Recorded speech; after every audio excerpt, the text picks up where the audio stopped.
Hey there, and welcome. Today, we're diving into something I think we've all felt at some point, emotional withdrawal. We're calling this one the silent shield, and trust me, it might just change how you think about silence for good. So let me ask you something. Have you ever just disappeared? You're mid-conversation, maybe texting back and forth, and suddenly you get this powerful urge to just stop.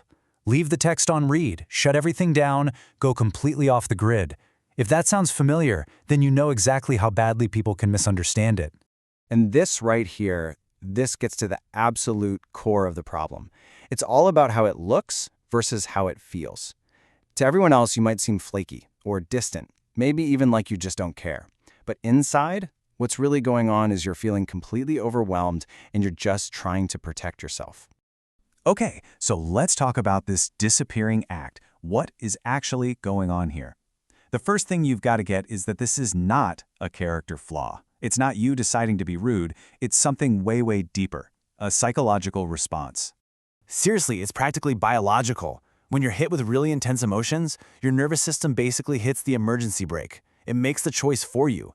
It decides, okay, we need silence. And it uses that silence like a tool to give your brain the space it needs to sort things out without any more stuff coming in.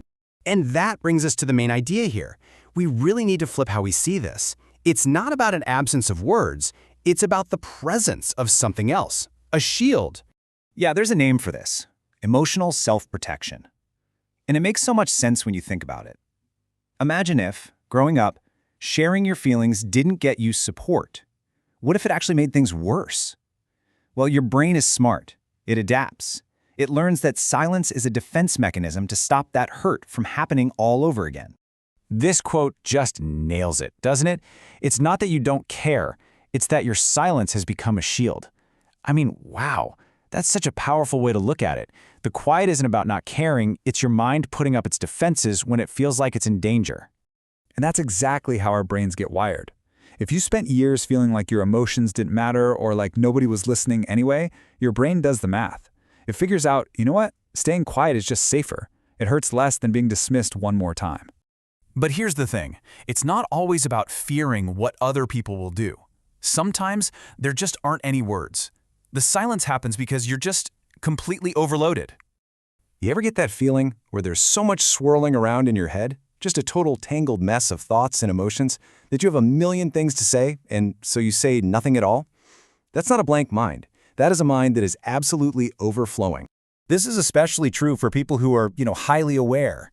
Your brain is already running at 110%, picking up on every little detail.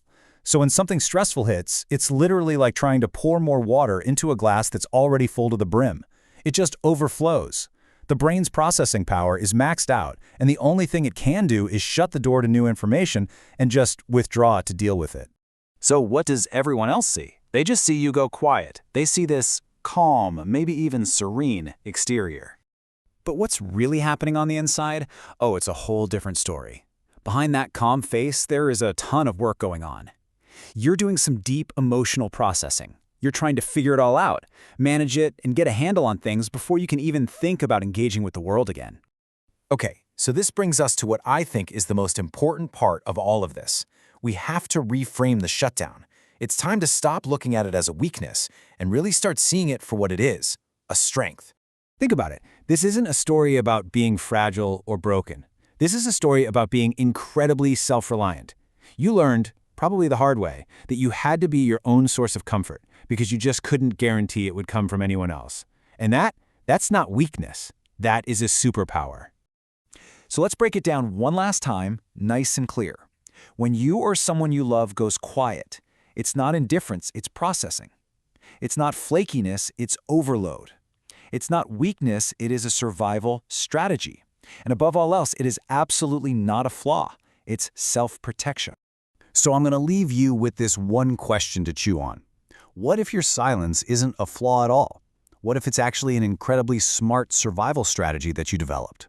Maybe it's not something that needs to be fixed, but something that deserves a little more understanding and a lot more compassion. Just something to think about. Thanks for tuning in.